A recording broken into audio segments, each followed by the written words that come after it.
மகளே மருமகளே சீரியல்ல என்ன நடக்குதுன்னு பார்க்கலாம் வாங்க. வீடியோவை ஸ்கிப் பண்ணாம கடைசி வரைக்கும் பாருங்க. சேனலை சப்ஸ்கிரைப் பண்ணிக்கோங்க, மறக்காம பெல் ஐகானையும் கிளிக் பண்ணிக்கோங்க.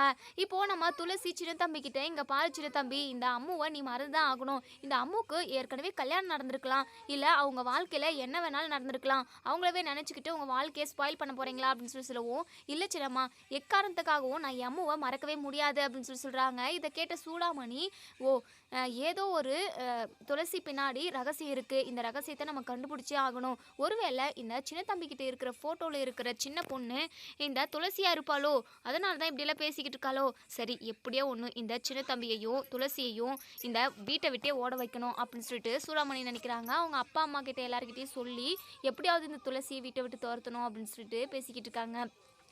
இப்போது இன்னொரு சைடு இங்கே நம்ம பரஞ்சோதி ஒவ்வொரு நாளும் தன்னோட பையனை எப்படியாவது கண்டுபிடிச்சிருவோமா அப்படின்னு சொல்லிட்டு வெளியே போய்கிட்டே இருக்காங்க. இதை எல்லாத்தையுமே நம்ம அபிராமி வந்து கவனிக்கிறாங்க. அதுக்கப்புறம் பரஞ்சோதி வீட்டுக்கு வந்துட்டு ரொம்பவே ஃபீல் பண்ணிக்கிட்டு இருக்காங்க. அப்படியே படுத்து கொஞ்ச நேரம் தூங்கலான்னு சொல்லி ரெஸ்ட் எடுக்கிறாங்க. இப்போது நம்ம அபிராமி நம்ம பரஞ்சோதி காலடியில் உட்காந்து, என்ன இவர் எப்போ பார்த்தாலும் வெளியே போய்கிட்டே இருக்காரு, இப்போல்லாம் வர வர இவரோட நடவடிக்கை சரியில்லையே அப்படின்னு சொல்லி யோசிக்கிறாங்க. அதுக்கப்புறம் இங்கே நம்ம பரஞ்சோதி தூக்கத்தில் கண்டிப்பாக என் பையனை நான் கண்டுபிடிச்சிருவேன், என் பையன் உயிரோடு தான் இருக்கான் அப்படின்னு சொல்லிட்டு புலம்புறாங்க. இதை கேட்ட அபிராமிக்கு ஒன்றுமே புரியல. என்ன பையன் உயிரோடு தான் இருக்கான், நான் போய் கண்டுபிடிச்சிருவேன் அப்படின்னு சொல்லிக்கிட்டு இருக்காரு. என்னவா இருக்கும் அப்படின்னு சொல்லிட்டு, மாமா நீங்கள் என்கிட்ட ரகசியத்தை சொல்லிட்டீங்க, தாயம்மா கிட்ட தானே எங்கள் குழந்தை வளர்ந்துக்கிட்டு இருக்கான், கண்டிப்பாக அந்த குழந்தைய என் பையனை நான் கண்டுபிடிச்சிருவேன், கண்டுபிடிச்சதுக்கு அப்புறமா நான் அபிராமிக்கிட்ட இந்த விஷயத்த சந்தோஷமாக சொல்லுவேன் அப்படின்னு சொல்லிட்டு தூக்கத்திலே உளர்றாங்க. எந்த நேரமும் நம்ம பரஞ்சோதிக்கு தன்னோட மகனை எப்படியாவது கண்டுபிடிச்சணுன்ற நினைப்பு மட்டும் தான் ஓடிக்கிட்டு இருக்கு. தூக்கத்தில் இப்படி உளர்றதை பார்த்த நம்ம அபிராமி, ஏங்க எந்திரிங்க அப்படின்னு சொல்லிட்டு, நான் எங்கக்கிறேன் அப்படின்னு சொல்லிட்டு நம்ம பரஞ்சோதி வந்து புலம்புறாங்க. உடனே அபிராமி இருந்துட்டு, தூக்கத்தில் நீங்கள் என்னென்னமோ உளறிக்கிட்டு இருக்கீங்க அப்படின்னு சொல்லவும், என்ன உளர்னா அபிராமி அப்படின்னு சொல்லி கேட்கவும், நம்ம பரஞ்சோதி தூக்கத்தில் என்னெல்லாம் சொன்னாங்களோ அது எல்லாத்தையுமே இங்கே நம்ம அபிராமி சொல்லவும், இதை கேட்டதுமே பரஞ்சோதி பயங்கரமாக அழுக ஆரம்பிச்சிடுறாங்க. இங்கே பாரு அபிராமி, இதுக்கப்புறமும் என் மனசுக்குள்ளே இதை வச்சுக்கிட்டு என்னால் இருக்கவே முடியாது, நம்ம பையனை கண்டுபிடிச்சதுக்கப்புறம் உங்ககிட்ட சொல்லலாம்னு நினச்சேன், ஆனால் அது வரைக்கும் என் மனசு தாங்கவே தாங்காது, என்னால் உங்ககிட்ட சொல்லாமலும் இருக்க முடியல அப்படின்னு சொல்லிட்டு பரஞ்சோதி அழுக ஆரம்பிச்சிடுறாங்க.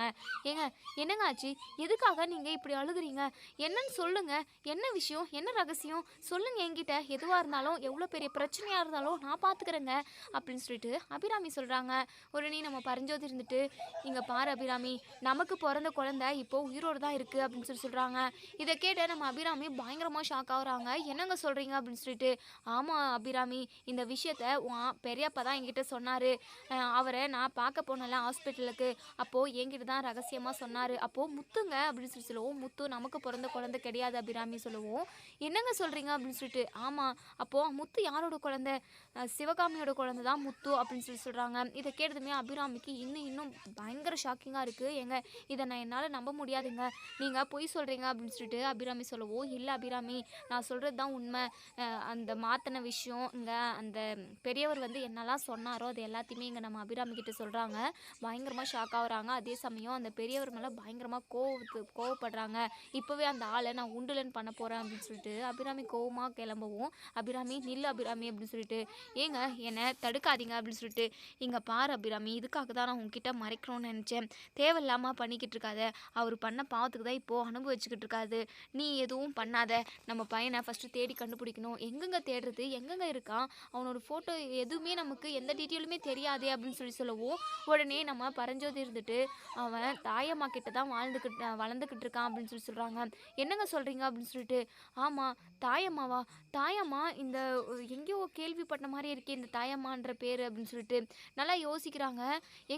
தாயம்மான்ற பேர் சின்ன தம்பியோட அம்மாங்க அப்படின்னு சொல்லிட்டு, என்ன சொல்கிறது அபிராமி அப்படின்னு சொல்லி கேட்கவும், ஆமாங்க, சரி நான் இப்போவே அந்த தாயம்மாவை பார்த்தாகணும், ஒருவேளை நான் தேடிக்கிட்டு இருக்க தாயம்மா அவங்களா கூட இருக்கலாம்ல அப்படின்னு சொல்லிட்டு, கண்டிப்பாக இருக்கலாங்க, ஏன்னா சின்ன தம்பி ஏதோ ஒரு கோவிலில் இருந்தானா, எடுத்து வளர்த்த புள்ளன்னு தான் சொல்லிக்கிட்டு இருந்தாங்க, உண்மையான அம்மா சின்ன தம்பிக்கு இல்லைன்னு சொல்லி பேசிக்கிட்டு இருந்தாங்க, அந்த தாயம்மாவை நீங்கள் பார்த்தீங்க அப்படின்னா என்ன ஏதுன்னு நம்ம விசாரிக்கலாம்ல அப்படின்னு சொல்லிட்டு ஆமா, ஆமா அப்படின்ற மாதிரி. அதுக்கப்புறம் நம்ம அபிராமி சின்ன தம்பி கிட்ட போயிட்டு, "சின்ன தம்பி, உன் அம்மாவ உடனடியா நீ இன்னைக்கு நம்ம வீட்டுக்கு கூட்டிட்டு வரணும்" அப்படின்னு சொல்லவும், "எதுக்கு எதுக்கும்மா?" அப்படின்னு சொல்லி கேட்கவும், "இங்க பாரு சின்ன தம்பி, நான் சொன்னதுக்கு நீ வேலை மட்டும் தான் செய்யணும். எதிர்த்தலாம் கேள்வி கேட்கக்கூடாது.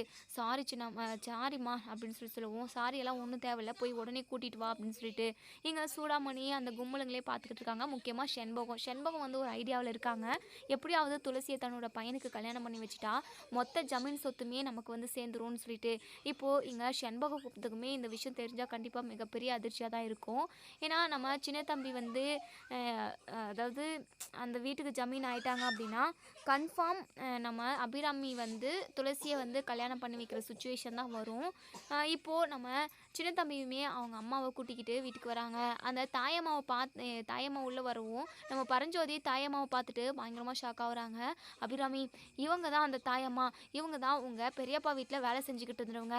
இவங்க கையில தான் குழந்தைய தூக்கி குடுத்தாராம். இங்க பாருங்க தாயம்மா, என் மாமா உங்ககிட்ட குழந்தைய தூக்கி குடுத்தாராமே, அந்த குழந்தை இப்போ எங்க இருக்கு? என்ன பண்ணிக்கிட்டு இருக்கு? உயிரோடு இருக்கா இல்லையா?" அப்படின்னு சொல்லிட்டு நெறைய கேள்வி கேட்குறாங்க. இப்போ நம்ம தாயம்மா மனசுக்குள்ளேயே நெனைக்கிறாங்க, "கடவுளே! நான் உண்மைய சொல்ல வேண்டிய நேரம் வந்துருச்சு. எத்தன நாளைக்கு நான் இந்த உண்மைய உள்ளுக்குள்ள வச்சுக்கிட்டு நொந்துக்கிட்டு இருக்கிறதுன்னு சொல்லி நான் நெனச்சுக்கிட்டு இருந்தேன். அதுக்கான சூழ்நிலைய நீ அமைச்சு குடுத்துட்ட" அப்படின்னு சொல்லிட்டு, "என்ன தாயம்மா எதுவுமே பேசாம சைலண்டாவே இருக்கியே, சொல்லு தாயம்மா" அப்படின்னு சொல்லவும், இப்போ தாயம்மா இருந்துட்டு, "ஐயா, இந்த வீட்ல வேலைக்காரனா வேலை செஞ்சுக்கிட்டு இருந்த அக்கறானே, அவன் தான் அந்த சின்ன தம்பி தான் உங்க 2 பேருக்கும் பொறந்த குழந்தை" அப்படின்னு சொல்லிட்டு, இத கேட்டதுமே இங்க நம்ம அபிராமி, வீட்ல உள்ள செண்பகம், பூபதி எல்லாருமே பயங்கர அதிர்ச்சி ஆகுறாங்க. இங்க செண்பகத்துக்கு பயங்கரமா கோவம் வருது. எங்க தன்னோட பையனுக்கு துளசிக்கும் கல்யாணம் நடக்காம போயிடுமோன்ற ஆதங்கத்துல, "ஏய், என்ன வேலைக்காரியெல்லாம் சொல்றதெல்லாம் நம்ப முடியாது. என்ன இதெல்லாம் என்னால் நம்ப முடியாது" அப்படின்னு சொல்லிட்டு எங்கள் செண்பகம் சொல்லவும், உடனே பரஞ்சோதி இருந்துட்டு, "இங்கே பாரும்மா, நீ அமைதியா இரு. நடந்தது என்னமோ அதை அவங்க கரெக்டாக தான் சொல்கிறாங்க. தாயம்மா கிட்ட தான் எங்களோட குழந்தைய வளர்ந்துக்கிட்டு இருக்குன்னு சொல்லிட்டு என் மாமா சொன்னார். கரெக்டாக இவங்களும் அதே தான் சொல்கிறாங்க. சின்னத்தம்பி, நீ தான் எங்கள் பிள்ளையாடா" அப்படின்னு சொல்லிட்டு எங்கள் சின்ன தம்பிக்கு பயங்கர அதிர்ச்சியாக தான் இருக்குது. இதெல்லாம் உண்மையாக இருக்காது. கண்டிப்பாக இவ்வளோ பெரிய வீட்டில் நான் பிறந்திருக்க மாட்டேன் அப்படின்னு சொல்லிட்டு உடனே பரஞ்சோதி இருந்துட்டு, நம்ம சின்ன தம்பிய நெஞ்சில அணைச்சுக்கிட்டு, "இங்க பாருடா, நீ தான் எங்களுக்கு பொறந்த குழந்தை" அப்படின்னு சொல்லி சொல்றாங்க. இப்போ நம்ம தாயம்மாவுமே, "ஆமா சின்ன தம்பி, இவங்களுக்கு பொறந்த குழந்தை தான்" அப்படின்னு சொல்லிட்டு, அப்போ எங்க அபிராமி கிட்ட வந்து, "அம்மா, ஏம்மா அப்போ என்ன கோவில்ல தூக்கி போட்டுட்டு போயிட்டீங்க? என்ன உங்களுக்கு பிடிக்கலையா? நான் பொறந்தது உங்களுக்கு கஷ்டமா போயிடுச்சா?" அப்படின்னு சொல்லி கேட்கவும், "இல்லப்பா, நான் என் மனசறிஞ்சு நான் எந்த ஒரு தப்பும் பண்ணல. இதுக்கெல்லாம் காரணம் சிவகாமியோட அப்பா தான்" அப்படின்னு சொல்லி சொல்றாங்க. இப்போ இங்க நம்ம சின்ன தம்பியும், நம்ம அபிராமியும் ஒண்ணு சேர்ந்தாச்சு. ரொம்பவே சந்தோஷமா இருக்காங்க. இந்த விஷயம் நம்ம துளசிக்கு தெரிய வருது. துளசி ரொம்ப சந்தோஷப்படுறாங்க. ஏன்னா, இப்போ துளசி வந்து நம்ம சின்ன தம்பிய லவ் பண்ண ஆரம்பிச்சுட்டாங்கன்னு கூட சொல்லலாம். ஏன்னா, அந்த ஃபோட்டோல இருக்கிறது தான் தான்ற விஷயம் தெரிஞ்சு, அபிராமி அத்தைக்கு துரோகம் பண்ணக்கூடாதுன்றதுக்காக அந்த பொண்ண மறக்க சொல்லி சின்ன தம்பிக்கிட்ட சொல்லியிருப்பாங்க. இப்போ சின்ன தம்பி தான் அபிராமி அத்தையோட பையன்ற விஷயம் நம்ம துளசிக்கு தெரிஞ்சதுமே ரொம்பவே சந்தோஷப்படுறாங்க. இப்போ லவ் பண்ணவே ஆரம்பிச்சிடுறாங்க. ஆனால் வெளிப்படையாக யாருக்கிட்டையுமே அவங்க அதை சொல்லவே இல்லை. உடனே துளசி ஓடி வந்து, "சின்ன தம்பி, வாழ்த்துக்கள் சின்ன தம்பி. நீங்கள் அத்தையோட பையனா? கேட்கவே அதிசயமாக இருக்குது. ரொம்ப சந்தோஷம் எனக்கு" அப்படின்னு சொல்லிட்டு எங்கள் துளசி சொல்கிறாங்க. இப்போது அபிராமியுமே நம்ம சின்ன தம்பியை அணைச்சிக்கிறாங்க.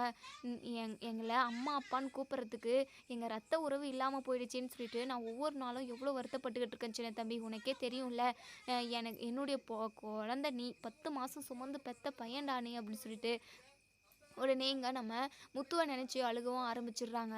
பாவம் முத்து, அவன் சின்ன வயசுலேயே இறந்து போயிட்டான் அப்படின்னு சொல்லிட்டு சொல்கிறாங்க. என்னதான் அவன் சிவகாமியோட அதாவது வயிற்றில் பிறந்திருந்தாலுமே அவன் என்னுடைய பிள்ளை தான். என்றைக்குமே அவனோட மரணம் எனக்கு பெரிய இழி தான் அப்படின்னு சொல்லிட்டு இங்கே நம்ம முத்துவை நினச்சியுமே நம்ம அபிராமி பயங்கரமாக கண் கலங்கி ஃபீல் பண்ணி அழுதுகிட்டு இருக்காங்க.